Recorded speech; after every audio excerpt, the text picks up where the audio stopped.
Welcome back, ladies and gentlemen. I hope that you had a good networking time and also had the opportunity to visit the booths of our conference sponsors. Now it's time to discover recipes for fleet management success across Latin America. And we do that with the major international leasing companies present in the region. May I introduce to you Regina Granados. She is the CEO of LeasePlan in Mexico. Hello, Regina, and welcome. We also have Manuel Tamayo, Country Head Mexico for Element Fleet Management. Manuel, hello. Hi, Steven. Great to be here with you. Thank you. Then Kent Bjertrup, Regional Director, Latin America for ALD Automotive. Hello, Steven. Hello, everyone. Hello. And finally, Ricardo de Bolle, Global Business Development Director, Latin America at Arval. Ricardo, welcome as well. Hello, Steven. Hello, everybody. So we would like to discuss recipes for fleet management success across Latin America. Let's start. Ricardo, I would like to start with you. How easy or how difficult is it to harmonize your fleet management across Latin America, and why? Is it easy or difficult? Steven, first of all, thank you very much for this great event that we are in. To your questions, it depends mostly on the maturity level of your company, you have with regards to fleet management and how deep you want to harmonize. There are items that can easily be harmonized and others that can be quite challenging, in fact. The first question I would say that a fleet manager needs to ask himself is if he has a centralized approach with a buy-in from HR, finance, safety, etc. at regional level. Okay, and then I would like to continue with Kent.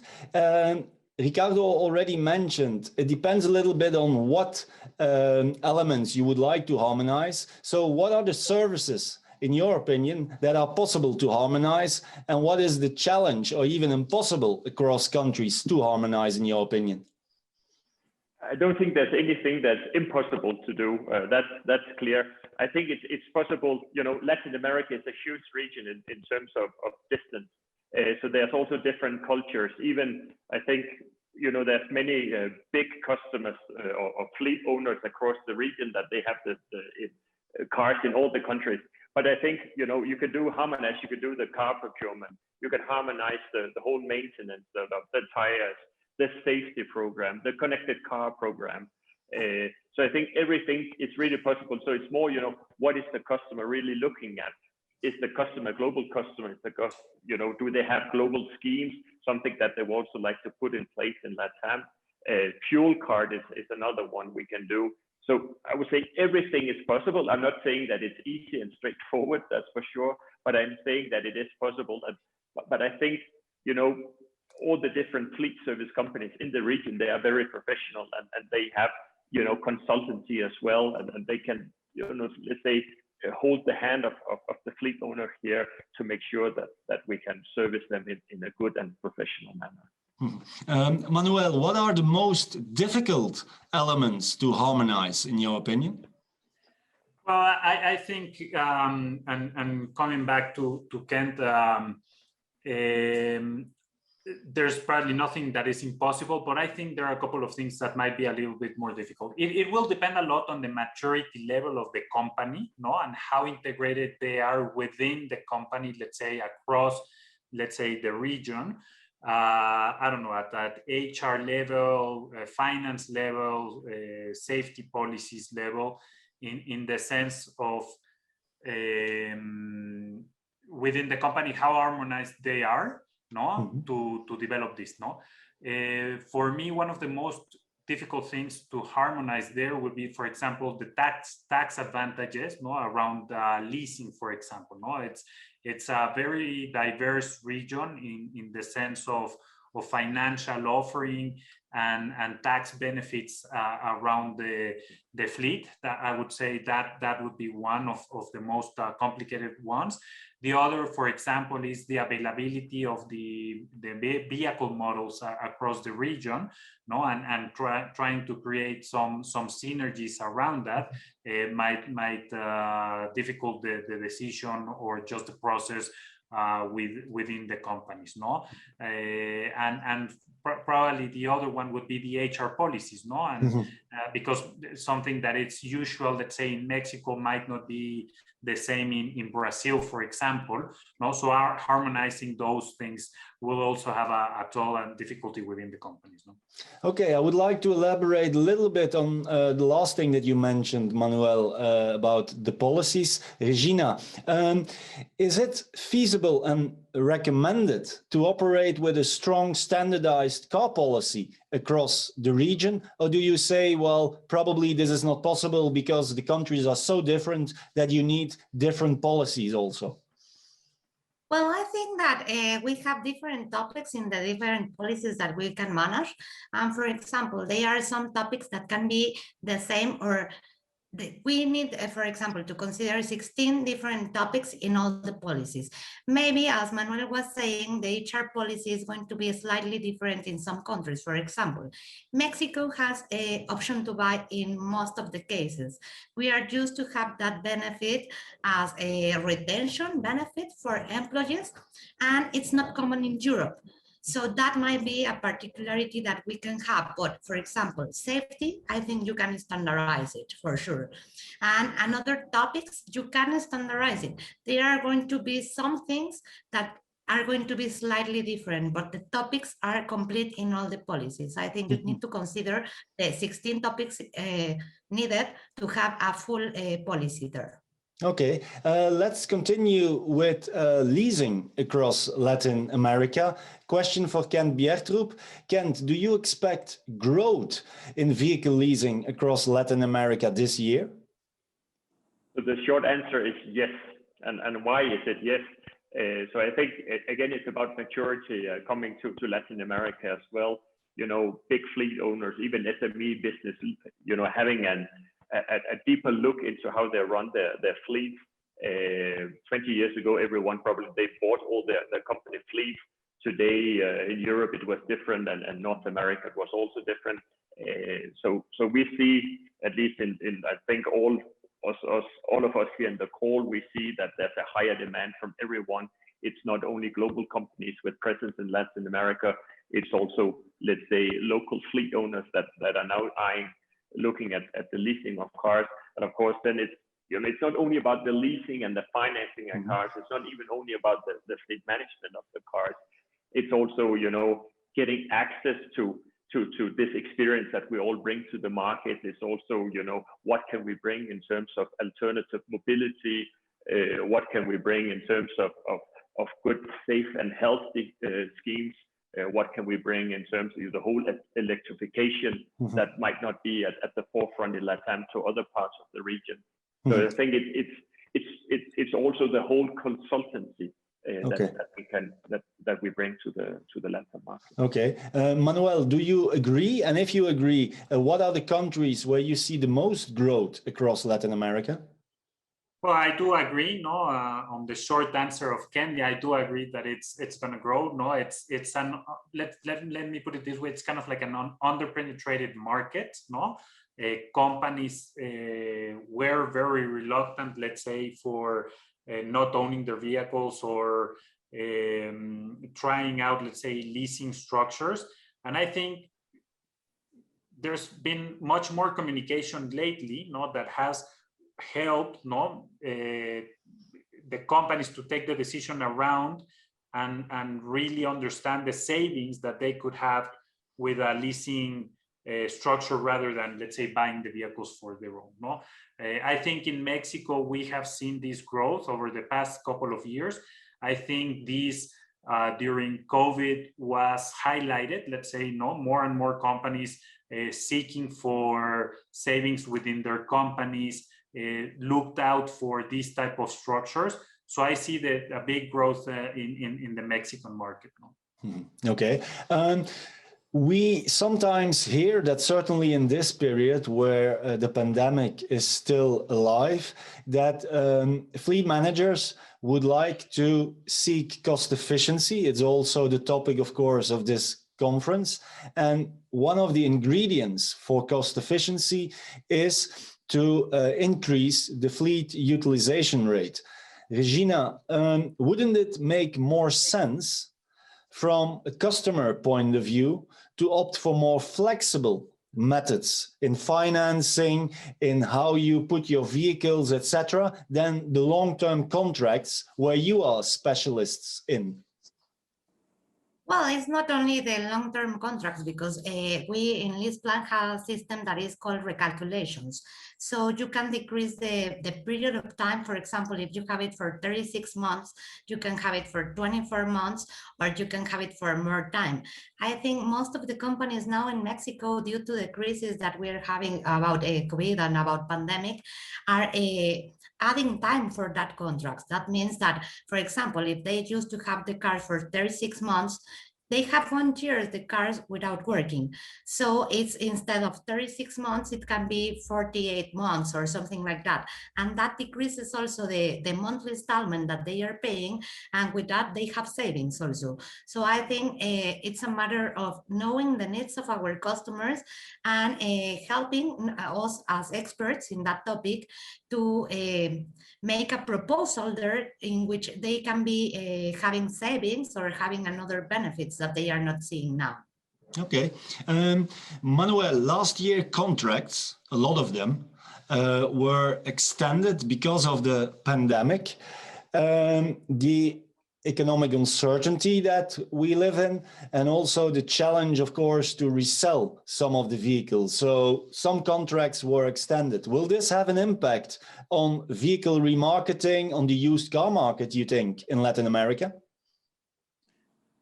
I don't think overall will have a big impact here. Actually, what we have seen is let's say, a better secondary market in the sense of prices. No, that also happens normally when there's a crisis. No, in this case, I guess all the countries went through an economic or financial crisis on a larger or shorter extent. And normally the value of the vehicles on the secondary market is better in that environment. Mm-hmm. So we don't see much of an impact there. No, we have been working, let's say, with customers across the region to help them understand where and when would they have an impact if they extend, let's say, too much. And it's not only in the, let's say, secondary market, but it's also, let's say, in their maintenance cost or just the cost of operating an old vehicle in the sense of not renewing them. No, so it's, I would say it's a complex answer in the sense of not only the market value, but the overall cost for operating that vehicle. Kent, is that also your opinion? And can you agree that at the moment, when you look at the used car market across Latin America, that also for ALD, this is a healthy market? Yeah, for sure. It's correct what Manuel said. We have also seen that actually residual values, they have increased in Latin America, as we have seen in many other regions in the world, to be honest.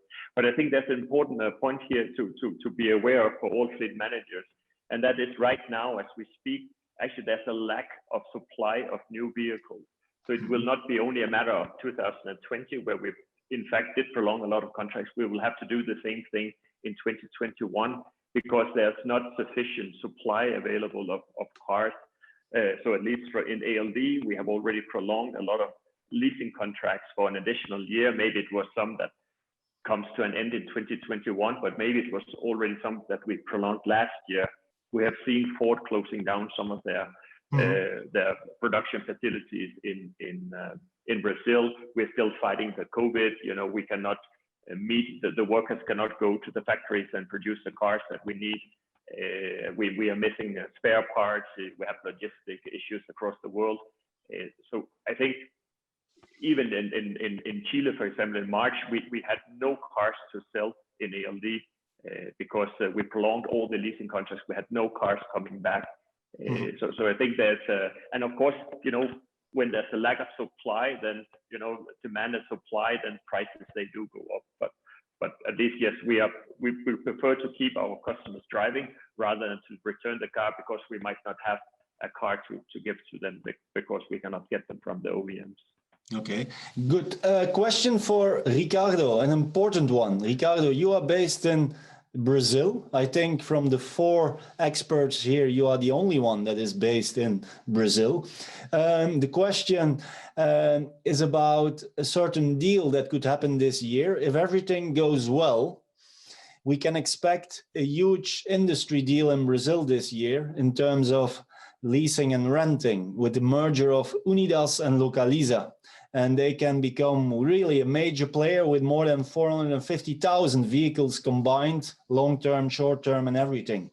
How will you, with your organization, as Arval element in the region, respond to that? Because they will create some economies of scale that are not seen in the region. Interesting question, Stephen. Actually, this merger is under CAT, the Brazilian Administrative Council of Economic Defense. Their mission is to ensure free competition. Therefore, Arval, we prefer not to comment on this merger for the time being. Okay. Is there anyone else who would like to say something about that deal that perhaps is coming into place? Yeah, I can comment. I would say, of course, it's obvious from a shareholder's point of view and creating a shareholder value, it makes perfectly good sense. And yes, they will definitely have some benefits in terms of procurement. But at the same time, if you compare, let's say, the representatives in this call, LeasePlan, Arval, and ALD, we are not the market, let's say, the number 1 or the number 2 in Brazil. And we might not have the same procurement power as the number 1 and 2 today they have. You could say the benefit from us that we would move one step up in the position that we have in the market. You can then say from a customer point of view, it's not, let's say, obvious how much value it will actually bring for a customer.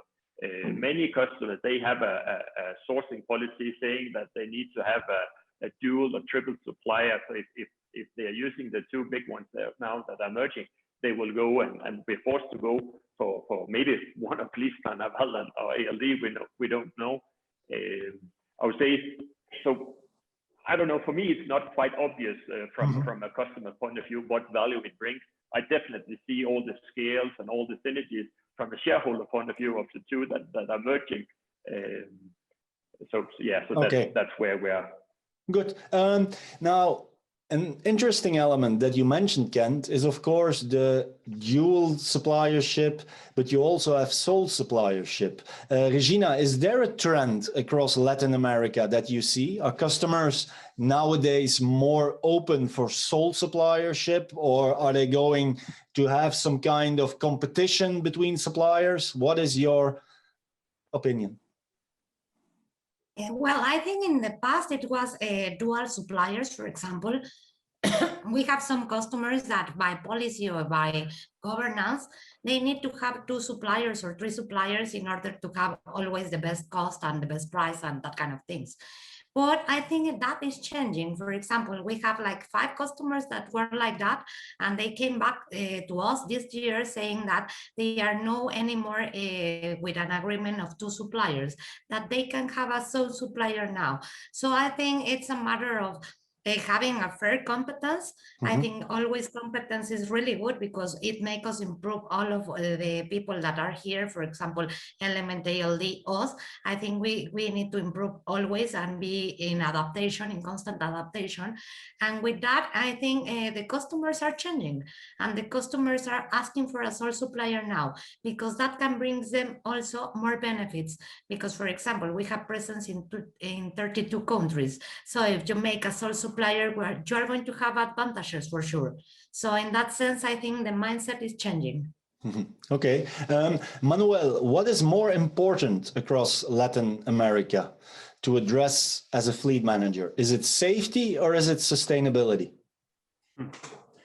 I think you cannot do one without the other, but No, I think those are two top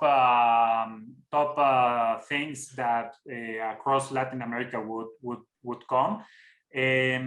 I think safety has already been in place or in many policies, in many fleets, in many conversations in the past years, let's say. And my answer there would be that should continue, no? Mm-hmm. But safety will play a big part on the driver's side. No, I think now the vehicles are much safer. The technologies are making those vehicles much more safer. And I think the focus of the fleet managers will come on the driver's side.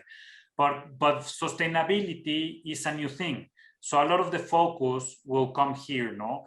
Sustainability not only on the electrification, mostly on the electrification probably of the vehicles, but there are other technologies that will contribute to the sustainability of the fleets, no? Some other technologies, no?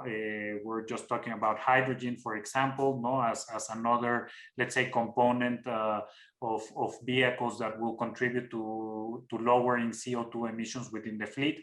But then again, also ride sharing, which for me has been one of the things that has been mostly affected by the pandemic, no? Mm-hmm. That trend, I don't think a lot of people wanted to get into a vehicle with 4 or 5 people that they didn't know, no? I don't know, during the worst COVID cases. So again, short answer is, sustainability will be in everybody's conversation in the following months and years. And just because also the pandemic has created much more awareness and sensibility on the issue among, let's say, our companies, our customers, and our suppliers. Mm-hmm. Okay. Would like to know from Ricardo, do you see across Latin America that more and more fleet managers are now also embracing connected solutions, telematics, and so on to enhance safety and perhaps also sustainability in their fleet?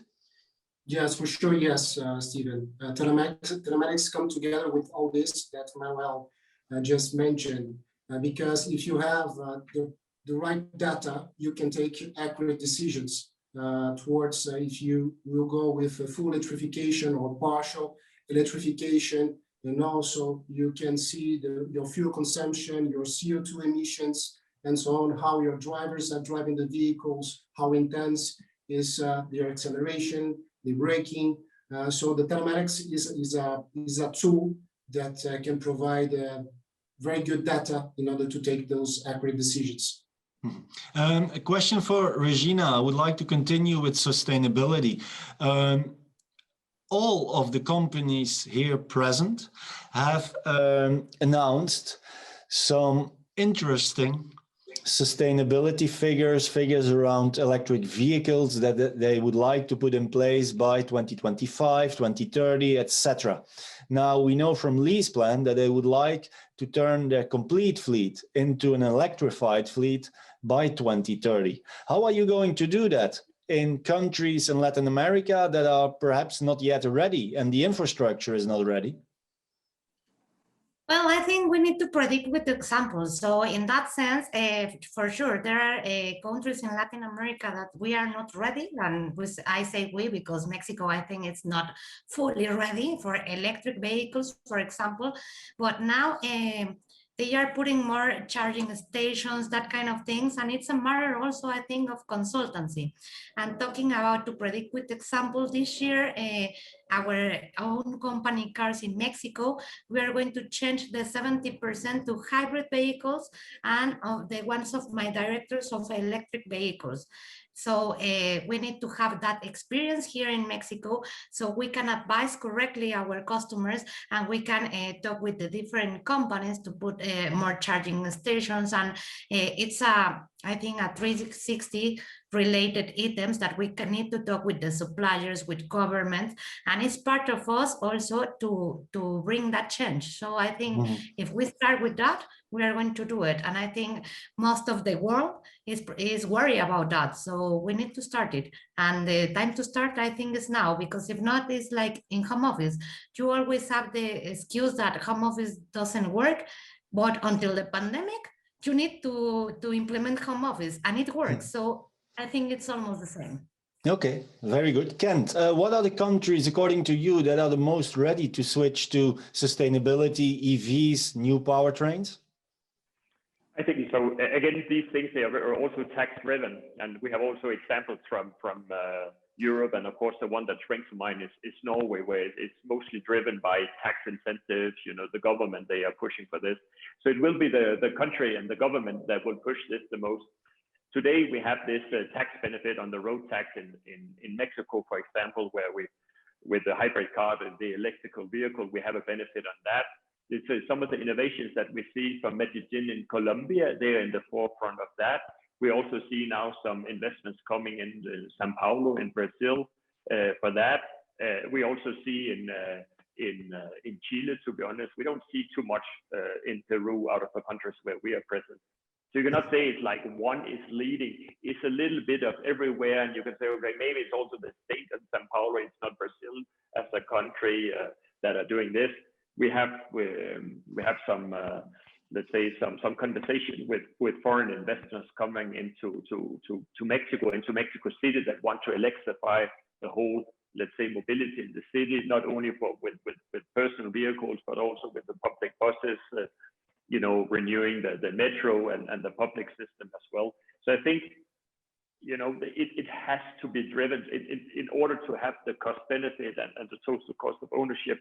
There has to be some tax benefit for this, because still the technology is more expensive to develop and to manufacture than a conventional petrol engine, for example.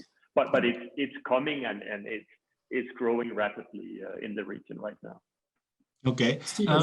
Yes. If I may, I would like to build up on what Pascal, what Kent just mentioned.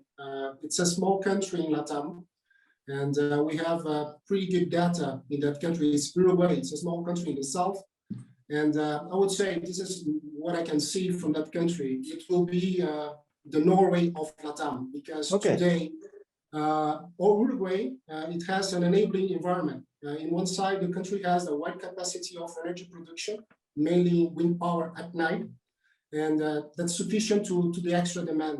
And the renewable sources in that country, over 90% of the energy matrix, which implies in low gas emission at production.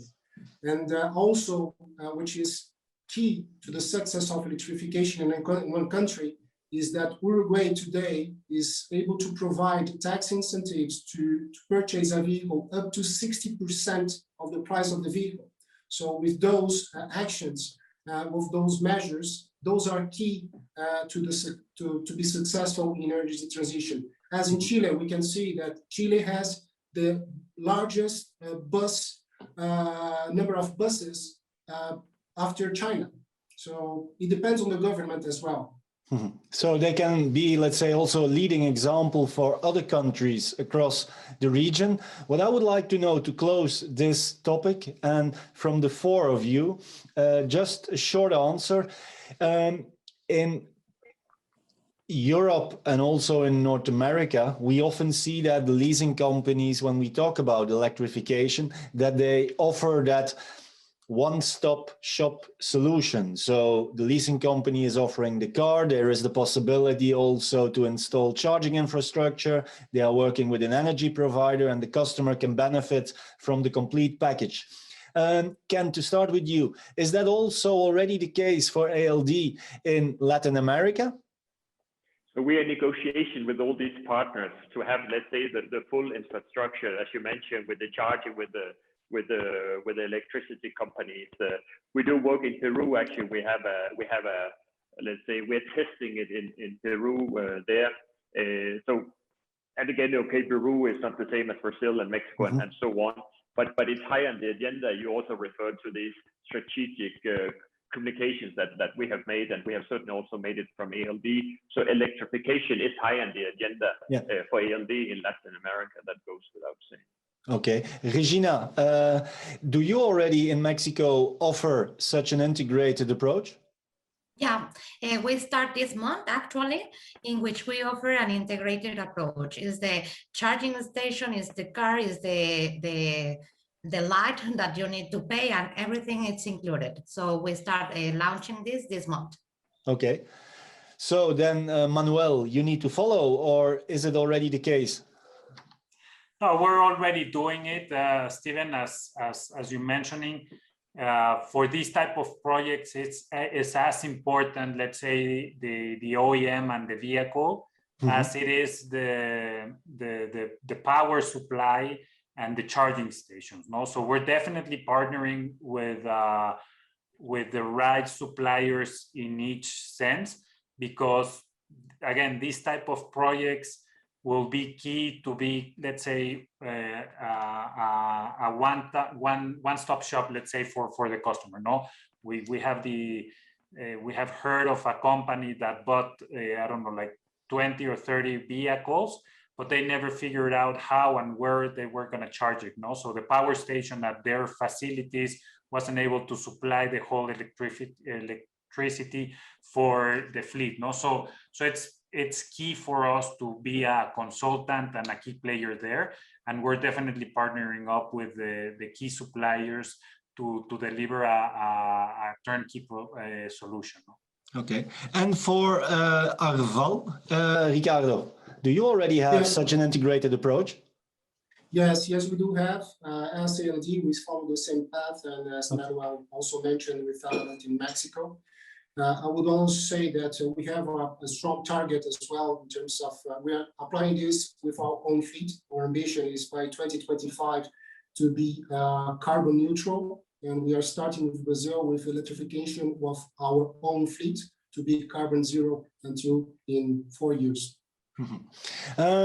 Final topic that I would like to discuss with you is from fleet to mobility across Latin America. I would like to start with Kent. Kent, in what way has the perception around the company car changed due to the pandemic? It has not changed a whole lot, to be honest. You could say maybe we had a little bit, there was a lot of, one and a half year ago, there was a lot of talk about the car sharing. And the whole, let's say, the electrical scooters and all this. So that has more or less disappeared, because I think it was Manuel that mentioned earlier, you know, we don't want to share things. We don't want to spread the virus from one to another. So that has changed. But in the sense of the company cars, the cars are still there. You can say because we work more from a home office that we go to visit our customer, the car is not driving as many kilometers as it used to. So you can say in that sense, maybe the car is becoming more a benefit, that it's becoming a tool, but the company car is there to stay for the, let's say, at least for the next 5 years. You know, still the car is considered as you know, an integrated part of the work tools that you need. It's a very important benefit I think for many individuals in many countries. It's, you know, the whole, we also see, again, of course, we see the mobility budget and the mobility as a service is also coming, but still, I think with my European background, I think in Latin America, a car is still very important. In some countries, you know, to be honest, it shows you a little bit that, you know, who are you? You know, do you drive a nice car? You know, all this stuff. There's a lot of value, not to let's say, to be misjudged or yeah. So the car is here to stay for the time being. Manuel, we are all working from home. We are now used to working from home. It has disadvantages, but it also has advantages. In your opinion, how will working from home impact the fleet and mobility ecosystem and the fleet and mobility business? I would be in the same line as Ken, no, with what he has already mentioned. I will complement it saying, we will eventually go back. No, we have heard from employees and we have read reports where employees do want to go back. I don't know if full time, but at least partial time to the office. So that will generate some extra mobility in the coming months. There are already companies that are starting to do it. Also can mention something very important at the beginning. Latin America is a very large region, no? So land extension is large in many cases, in many cities, in many countries, and transporting yourself from one point to the other isn't as easy, let's say, in public transport. So I don't see too much of an impact in the, let's say, in the fleet business, at least in the coming years, no, because of COVID. No, I think we will eventually go back, not completely to what we used to, let's say, pre-pandemic or no pre-2020, but some to some extent, and I think that will not make a large impact in the fleets. We will be smarter at mobility, but not necessarily a big impact there. No? Okay, Ricardo, is there room for smart mobility solutions, new mobility solutions in the policies of companies in Latin America at the moment? Yes, for sure, for sure. Building on what Kent and also Manuel just mentioned, yes, there's room. We see, I have one interesting data. We have at Arval, our mobility observatory barometer, and it shows that 50% of the respondents already implemented or consider to implement in the next 3 years e-scooters, e-bikes in their fleet, as well as mobility cars, car sharing, etc.